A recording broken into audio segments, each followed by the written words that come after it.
Small spot on new mom's skin marked the beginning of her death.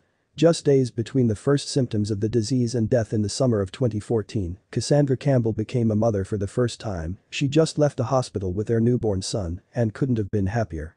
Her life was full. She had a husband who loved her, a beautiful baby, and her tattoo parlor was becoming very popular. Everything was going well. However, the appearance of an insignificant blemish on her skin would come to change everything. A small spot on her skin marked the beginning of her death. Campbell was a new mother living in West Michigan. She was in the most exciting time of her life. She just started a new home and was finally seeing her tattoo parlor project come to fruition. One day in July, Cassandra was at home tending to a new baby. She noticed a small spot on her skin. Of course, she assumed it was an insect bite and didn't think much of it, but days later this bond gave way to a rash.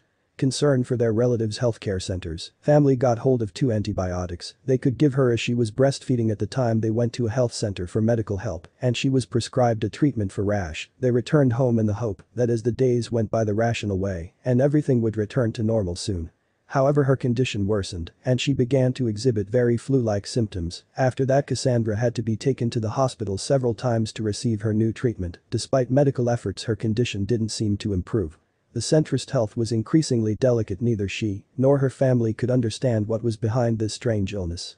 I received a call from my daughter's husband telling me that she could not see, her eyes were blindfolded, and she couldn't walk in the shoemaker. Cassandra's mother told WXMI News in 2014. He sounded really distraught when he called me. We were all in despair. We didn't understand what was going on with my daughters.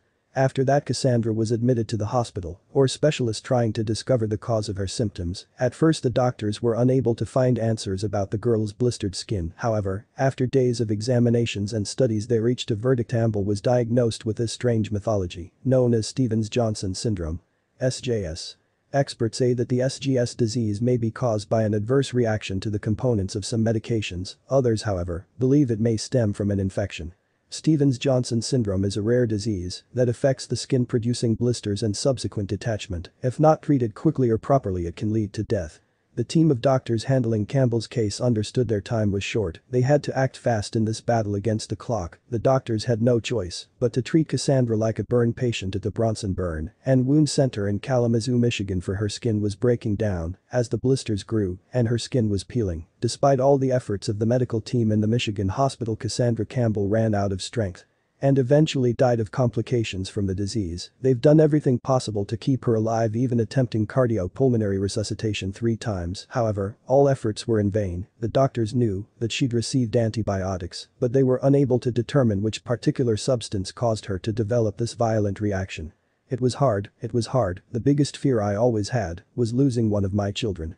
Mrs. Shoemaker told WXMI TV's cameras, her voice breaking. Campbell's sudden death left her family, husband and friends broken. Now her infant son was left motherless at just 3 weeks old.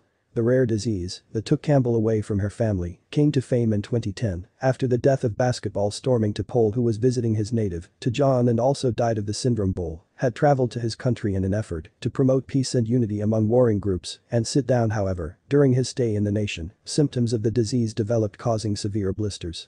He spent a full week without food or drink before being forced to return to the United States, where he died at the age of 47. It is believed that the cause of his illness was medication Bull was using to find a kidney infection. He arrived into done with these kidney problems and had to take the medication to be able to make different charity trips around the country.